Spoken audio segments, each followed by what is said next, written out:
Au nom du Père et du Fils et du Saint-Esprit, Amen. La paix de Jésus soit dans votre maison. J'espère que vous allez bien, que vous êtes dans la paix et la joie de Jésus. Alléluia. Donc, ce matin, je reviens sur la question du ressenti. Est-ce que beaucoup dans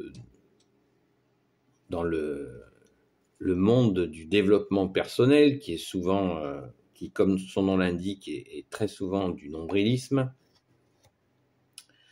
je vous propose d'essayer de décortiquer un peu ça et d'en souligner, à mon humble avis, les pièges.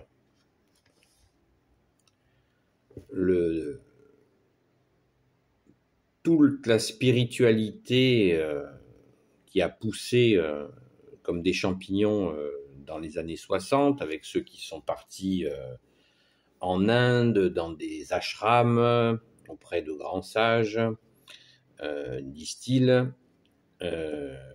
l'époque Baba Cool, tout ça accompagné de drogue, en veux-tu en voilà. Donc tout cet élan, on l'a vu d'ailleurs arriver dans les séries télé. Moi, quand j'étais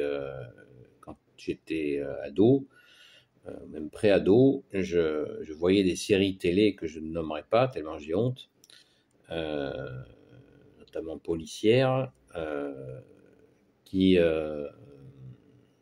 où il y avait effectivement, on voyait ces milieux hippies. Et comme ça venait des États-Unis, ça a déferlé sur l'Europe, comme à peu près énormément d'horreurs, comme la pornographie, le rap violent, etc., etc. Et nous avons vu déferler sur l'Europe énormément de choses déviantes.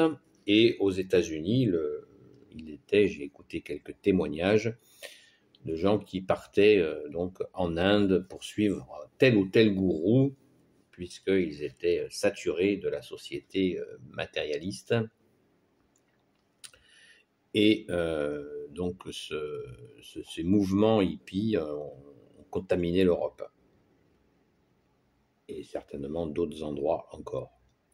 Avec une vision que l'Inde était le paradis terrestre, et qu'on y trouvait sagesse, amour et sagesse, et peace and love et compagnie. Donc ça a grossi chez nous, il s'est énormément développé, le bouddhisme a commencé à venir s'installer, à développer des centres bouddhistes et des adeptes, et sans oublier que tout ce monde-là que je décris, monnaie, hein, on n'attire pas les mouches avec du vinaigre. Donc il y a dans ce bouillonnement une raison profonde qui est que le christianisme, le catholicisme, dans cette même période, n'a pas su, enfin c'est pas la faute à Jésus, hein, mais n'a pas su, au sortir de la guerre, n'a pas su prendre le flambeau de cette sortie de guerre, la pression avec les privations de la guerre, de la Seconde Guerre mondiale, eh bien, l'Église n'a pas réussi, les hommes en particulier n'ont pas réussi à dire et à prévenir que cette poussée massive de matérialisme qui s'est mise en œuvre très très rapidement à la sortie de la guerre, eh bien, allait mener au chaos que nous vivons aujourd'hui. Et cette poussée matérialiste, eh bien, la vraie foi, la vérité en toi, Jésus, le Christ Jésus, notre bien-aimé, dans ton Église, a été mis de côté à cette période-là. Et ça a été très fort. Mais le mouvement pour abîmer l'Église remonte à bien plus loin. Il remonte surtout il a eu lieu dans tous les siècles et il a été massif. Il a été massif à la période de, bien sûr, 1789, où là, ils ont été jusqu'à pourchasser les prêtres, leur interdire de rester fidèles à l'Église selon les règles de l'Église, en les obligeant à prêter serment à la Révolution, etc. Ça a été une horreur. Ça a été certainement le point culminant de toute l'histoire de l'Église où ils ont essayé de faire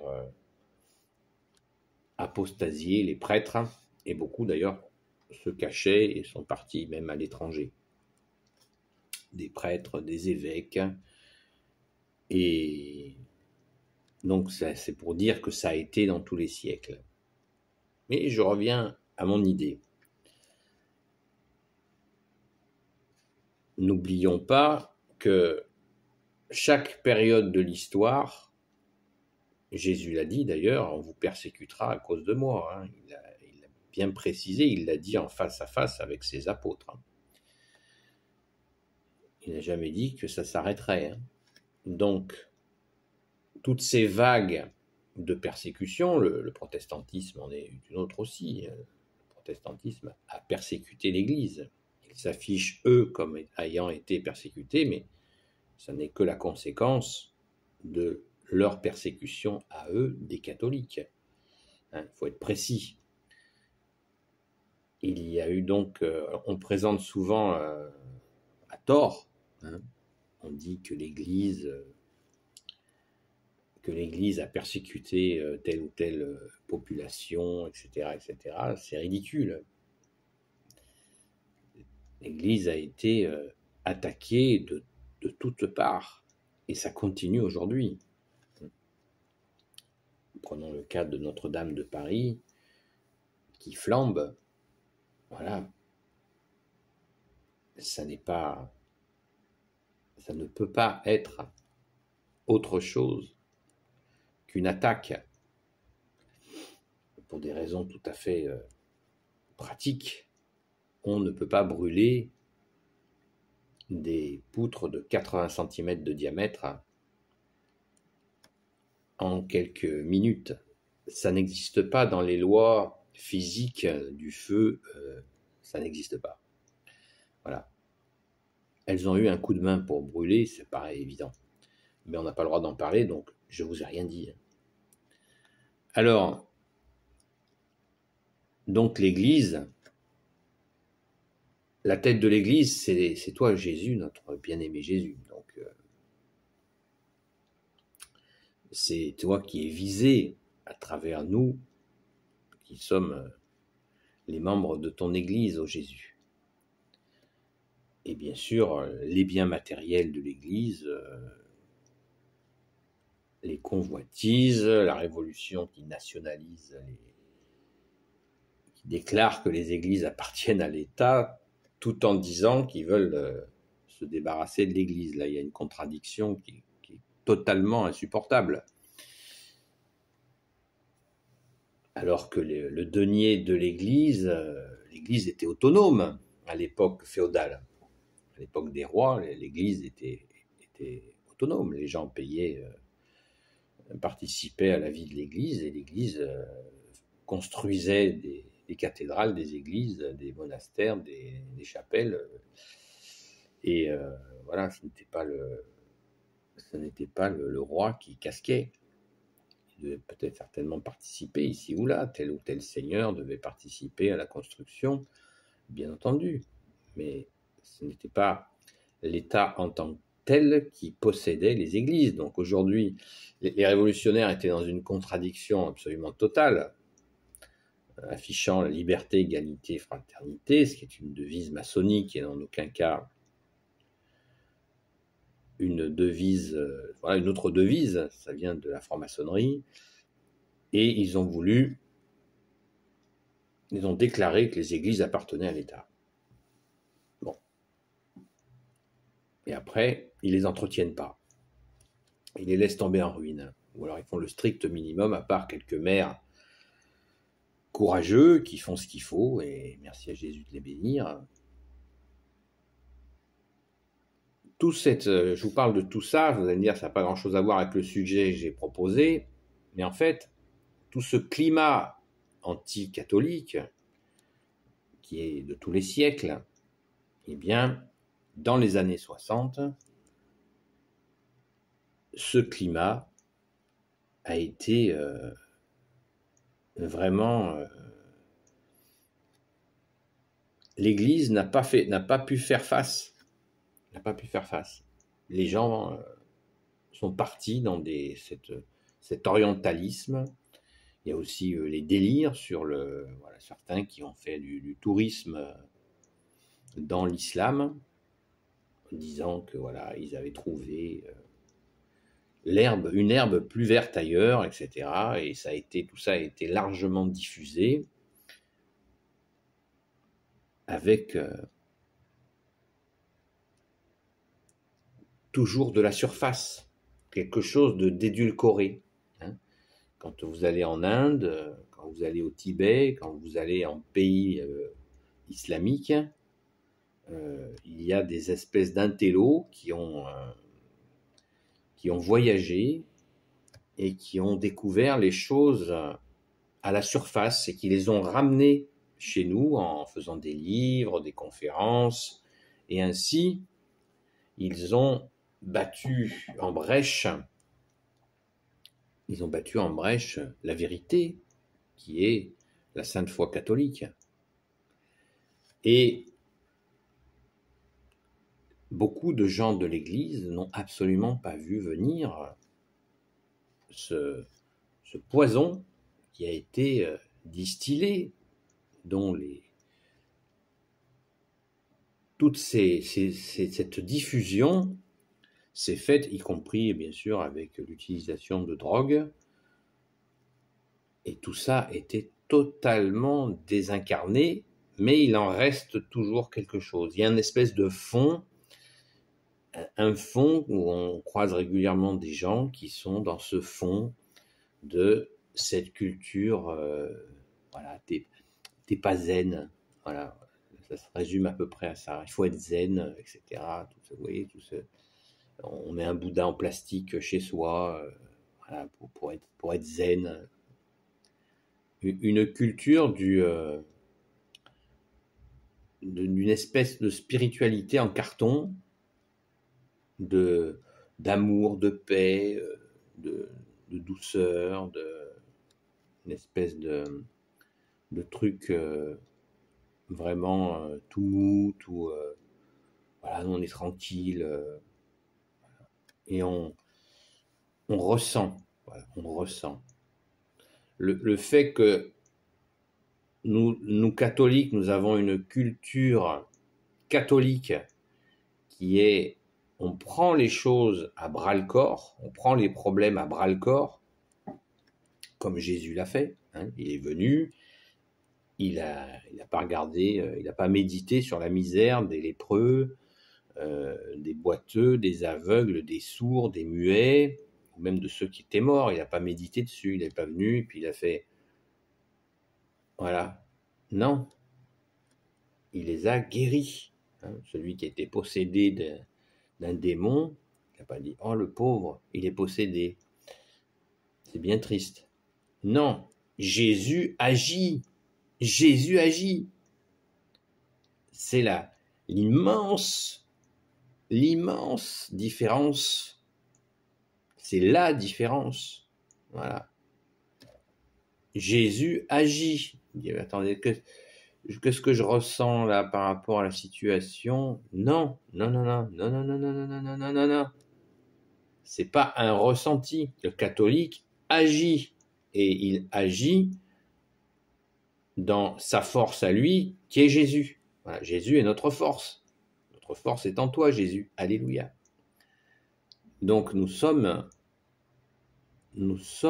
habités par l'action. Mais l'action au sens où nous prions, où nous demandons à Jésus d'agir. Mais c'est une action. Tu envoies quelqu'un de malade, oh, le pauvre il est malade, comme c'est triste. Non, hop, je prie. Je te confie à Jésus, tu es malade, je te confie à Jésus. Voilà, je vais à l'église, j'allume une bougie, je vais au tabernacle, je parle à Jésus que mon ami, mon frère, ma sœur est malade. Je fais quelque chose. Mais cette espèce de truc qui flotte là où on dit que voilà, on est pour la paix, etc. Et si on fout rien, qu'est-ce que ça ne ressemble à rien. Et cette culture cette orientaliste nous amène à quoi? C'est certainement, c'est pas une critique de ces pays ont des approches qui les regardent. C'est pas un jugement de leur, c'est simplement qu'on nous a amené on nous a imposé un espèce de mélange cool, c'est cool, oui. en oubliant complètement notre racine d'amour, d'action, de justice, de miséricorde que tu es Jésus avec ton Église. Et il y a une espèce de culture du ressenti qui s'est mise en œuvre. Il y a bien sûr la destruction que je souligne souvent à partir de cette façon de tout psychologiser. Hein. On psychologise tout. Ça a été une période, ça aussi, ça se calme un petit peu, mais il faut encore des bonnes affaires, là, ça c'est certain. Mais le ressenti, qu'est-ce que tu ressens? Comme si le ressenti avait raison. Voilà. Là, il n'y a plus de raison, c'est le ressenti. C'est le ressenti qui a raison. J'ai en discuté avec quelqu'un il n'y a pas si longtemps, et ça l'a sidéré, ça l'a scié. Ah, j'ai dit oui, vous avez érigé le ressenti en dogme. Vous dites, l'église, c'est des dogmes, c'est des règles, tatati, tatata. Déjà, vous ne les connaissez pas, vous ne savez pas ce que c'est qu'un dogme. Un dogme, ce n'est pas arbitraire, contrairement à ce que l'on dit, ce que les gens croient. Les dogmes, ce n'est pas un coup de c'est pas un bâton, le dogme. Les dogmes de l'Église ne sont pas des coups de bâton. C'est bien plus complexe que ça, j'en parlerai dans une autre vidéo. Et c'est bien plus sage que ça. Et la culture du ressenti, je ressens ça. Comment tu le sens? Je le sens pas bien. Et je dis, mais votre ressenti, il peut vous tromper. Vous n'êtes pas pure lumière. Vous êtes un corps, un esprit, un cœur. Vous avez des besoins. Le ressenti, il peut vous raconter des conneries. Et nous sommes doués de raison, et nous sommes incarnés. Hein, comme on dit, le jour où on n'est pas un peu dans ses godasses, on fait des conneries, on fait des bêtises. J'en ai encore fait une il n'y a pas longtemps. Voilà, j'étais pas bien dans mes chaussures. On plane, parce qu'on est dans des pensées, voilà, et au lieu de se concentrer sur ce que l'on fait, eh bien, on se casse la gueule, tout simplement. Et il y a une espèce de sous-culture, on va dire, du ressenti où on va se mettre entre deux eaux, on va planer. On va planer et on fait n'importe quoi. On fait n'importe quoi et souvent c'est rempli de jugement. C'est-à-dire que le ressenti, il essaye de se raccrocher à quelque chose que, oui, il faut que ça soit cool. Non, la vie, c'est pas toujours cool. Il faut des fois agir vite pour le moindre mal. Qu'est-ce que dit Jésus quand il y a une situation qui arrive comme ça? Jésus nous dit, ça aurait pu être pire. Voilà, donc il Il y a vraiment, Jésus est intervenu pour le moindre mal. Pour le moindre mal. Le mieux possible. Mais pas le je me mets en tailleur, je me mets en retrait, voilà, je médite. Non, j'agis. Après, c'est très bien de méditer dans la prière, en faisant Notre Père, dit Je vous salue Marie, nous prions, on peut s'intérioriser et demander à Jésus de répondre à nos interrogations, ou demander à Jésus tout simplement de venir pour que nous soyons en paix. Mais ça n'est pas du tout un vide, puisque quand nous demandons à Jésus de venir nous donner sa paix, c'est lui qui vient. Donc là, nous sommes avec Dieu. Ça n'a rien à voir qu'à être avec du vide. Voilà. Jésus n'est pas le vide. De toute façon, il n'y a pas de vide dans l'univers. Cette culture de la méditation pour trouver le silence, ça n'existe pas. Le malin est malin et il peut utiliser toutes les formes. Vous pouvez vous asseoir en lotus 3 heures par jour, ça ne va pas régler vos problèmes. Voilà, donc la culture de passer du temps de méditation, comme le font justement beaucoup de ces propositions orientalistes, ça n'a aucun sens. On peut perdre sa vie à rester des heures à méditer, et en plus de ça, parce que les gens entre eux disent « Ah, toi tu médites, ah j'arrive à méditer une demi-heure, ah moi j'arrive à 2 heures à tenir, waouh, c'est bien, j'aimerais bien y arriver. » Voilà. Comme si c'était une fin en soi de rester 2 heures dans le vide. Est-ce que ça va arranger? On en fait croire que c'est pour la paix de la planète, etc. C'est une blague.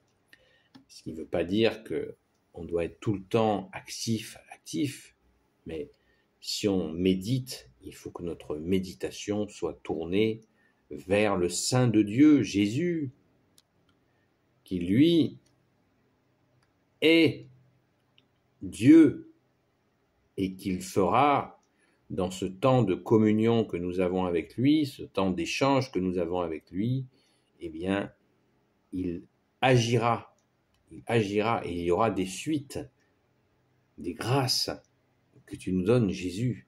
Alléluia. Donc le ressenti, je ne dis pas qu'il faille s'en débarrasser complètement. L'intuition, c'est pareil, l'intuition est bonne, mais l'intuition n'a pas toujours raison. Combien de fois mon intuition m'a foutu dedans? Voilà. Dire, oui, mais elle n'est pas bien réglée. Ben oui, mais elle n'est pas bien réglée parce que justement, nous avons besoin de la prière. Nous avons besoin de toi, Jésus, de ta Sainte Mère Marie, de tous les saints, notre Sainte Patronne, Sainte Marie-Madeleine, du grand Saint Joseph. Nous avons besoin absolument de la communion des saints dans ce monde de ténèbres. Mais c'est sûr que si on reste en tailleur à essayer de méditer le plus d'heures possible, eh bien, on ne va pas trop déranger le plan de l'ennemi des âmes, l'action de l'ennemi des âmes. Tranquille, ils ne font rien. Par contre, si dans la charité, avec notre vertu de charité qu'on a reçue à notre saint baptême, nous essayons d'agir pour soutenir celles et ceux qui souffrent, là, nous combattons le mal. Avec Jésus, bien sûr, c'est lui qui combat pour nous, mais nous agissons. Merci Jésus, par ta grâce, ton unique grâce. Donc, essayons de rattraper celles et ceux qui se perdent dans cette culture. Moi, j'appelle ça carrément une sous-culture, une fausse spiritualité dénuée d'action, c'est froid, c'est auto-centré sur soi. Alors, comment on s'interroge, voilà.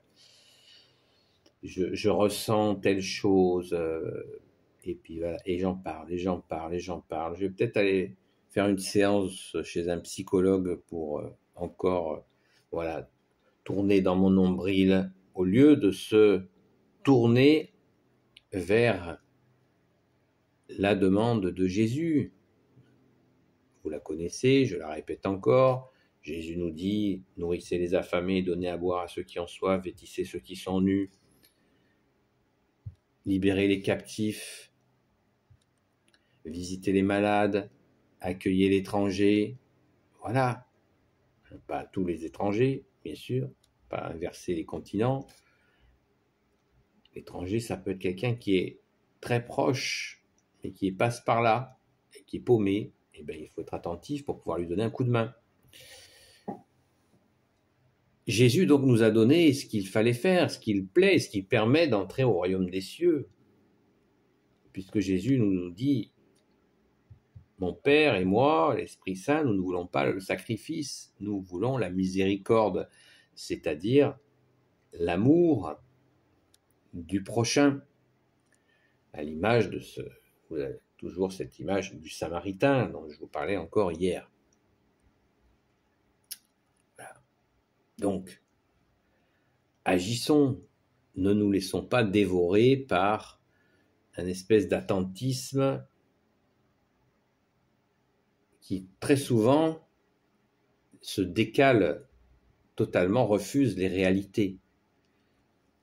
Sans oublier que la drogue est souvent pas loin, pas toujours, mais souvent pas loin dans ses pratiques. Et que ça soit la drogue ou l'alcool,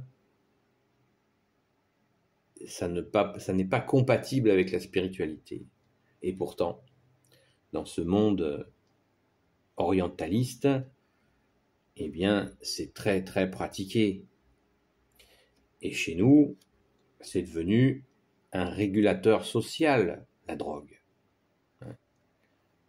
Il paraît qu'une étude aurait découvert que, moi j'avais découvert avant, mais bon, que les jeunes Français sont les plus grands consommateurs européens de cannabis, de shit.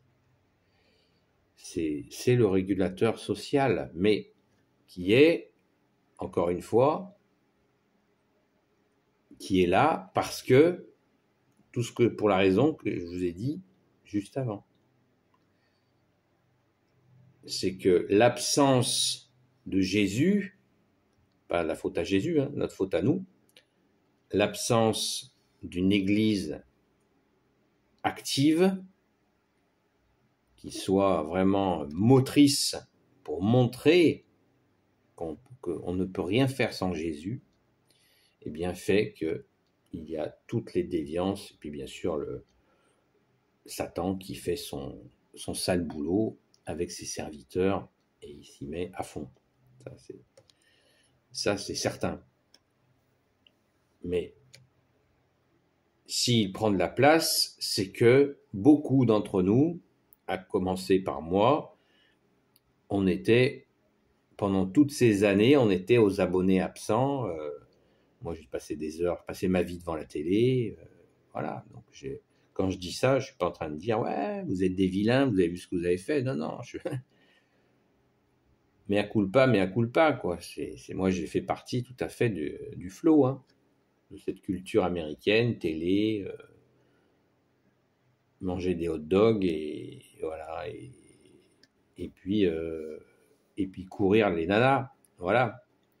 Donc, pardon Jésus, c'est pas glorieux, hein. Mais, et puis avec aussi, bien sûr, le passage, culture baba cool, etc., qui correspond tout à fait à l'oubli de la foi, l'oubli de la sainte foi catholique, l'oubli de nos racines. Et quand on oublie les racines, nos racines catholiques, quand on oublie Jésus, tout simplement, et son Église, parce que l'Église, c'est la partie visible de l'iceberg. Sauf que c'est pas un iceberg, mais bon, vous comprendrez l'image. Voilà, Jésus est la tête de l'Église. Et l'Église est énormissime. Mais encore faut-il, cette partie de cette Église visible, elle est tout simplement la partie concrète. Et il nous faut y être, y participer, dans les murs et hors les murs. Quand nous sommes l'Église, nous sommes dans les murs, en allant à la Sainte Messe, en participant à ci ou à ça dans l'Église. Et quand nous sommes hors les murs de l'Église, eh bien nous sommes encore dans l'Église. Nous sommes l'Église. En apportant à nos frères et nos sœurs la grâce, les grâces de Jésus, en les invitant à sortir du malheur.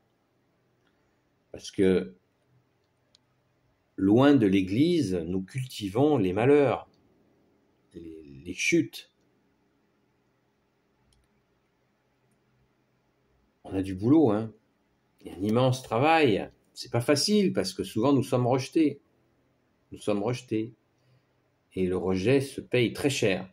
Moi, je l'ai payé très très cher. Enfin, je n'avais pas un rejet, j'ai oublié.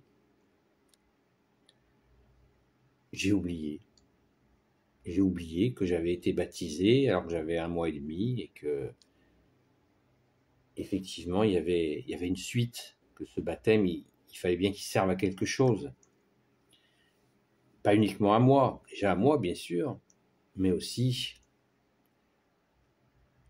à mon pays, à mes frères et mes sœurs, à l'Église, et voilà. Nous avons, pour beaucoup d'entre nous, oublié. Et je le vois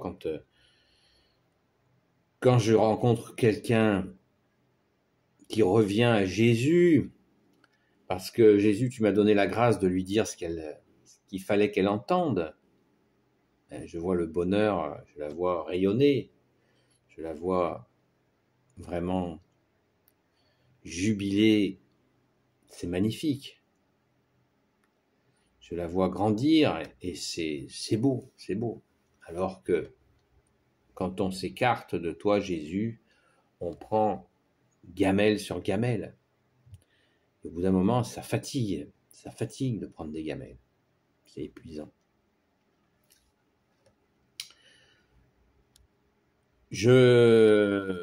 J'en dis pas plus parce que c'est un sujet qui vraiment mériterait des discussions à bâton rompu pendant des heures, et tellement nous avons merdé, et qu'il nous faut absolument